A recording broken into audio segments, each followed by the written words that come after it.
श्लोक संख्या 40 से लेके 43 तक 4 श्लोकों में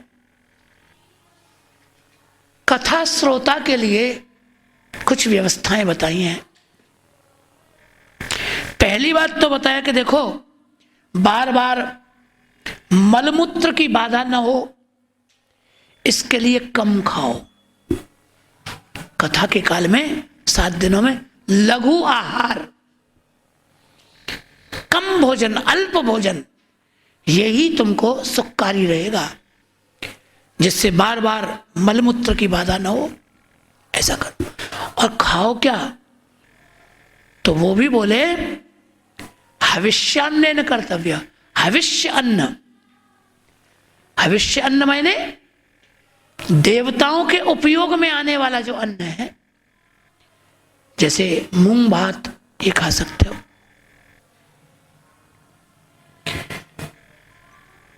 और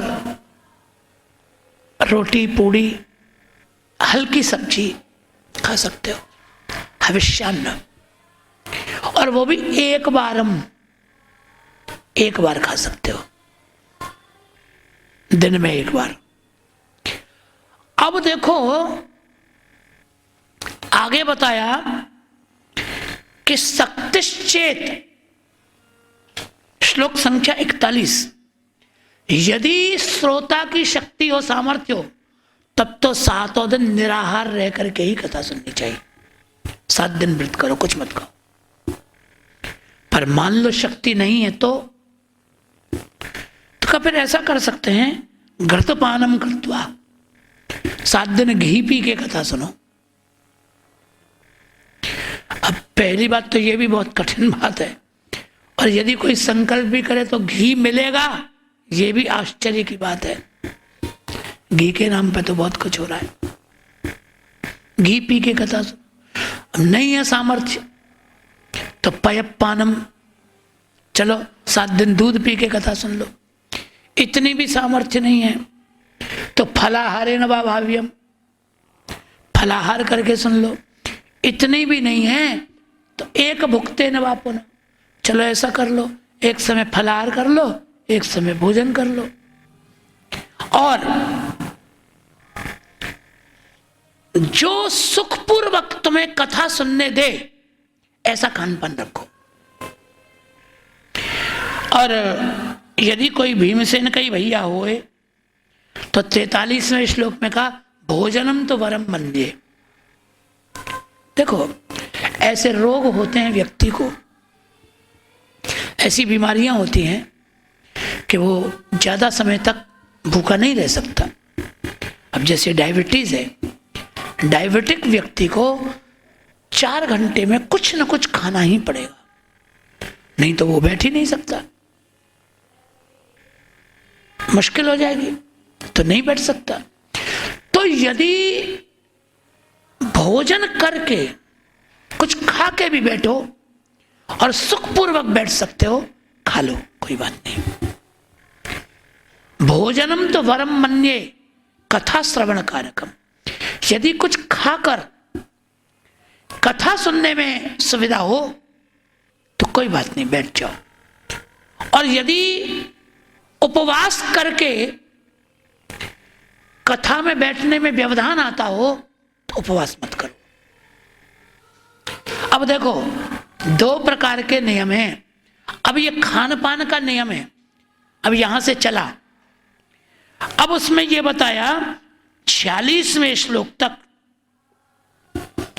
इतनी चीजें नहीं खानी चाहिए। द्विदलम, 2 दल जिसमें हो, माने दाल,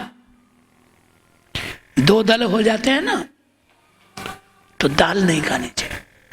मधु, शहद नहीं खाना चाहिए। तेल नहीं खाना चाहिए। और गरिष्ठ अन्न नहीं खाना चाहिए। ये चीजें नहीं खानी चाहिए, सात्विक आहार करना चाहिए। अब ये खान पान से संबंधी नियम, ये बाह्य नियम है, शरीर से संबंधी है। भोजन का किससे संबंध है? शरीर से संबंध है, मन से नहीं है। नियम 2 प्रकार के हैं, एक दैहिक और एक मानसिक। तो शारीरिक जो नियम है, ये खाओ ये मत खाओ, इनमें छूट भी दे दी गई, भोजन तक की छूट दे दी। लेकिन इसके आगे 47वें श्लोक से मानसिक नियम कथा श्रोता के बताए जा रहे, इनमें कोई छूट नहीं है, ये तो पालने ही पड़ेंगे। इतने काम नहीं करने चाहिए। दूरेच कथावृत्ति 47वें श्लोक में, दूरेत, इन चीजों से दूर रहे। कौन कौन सी चीज?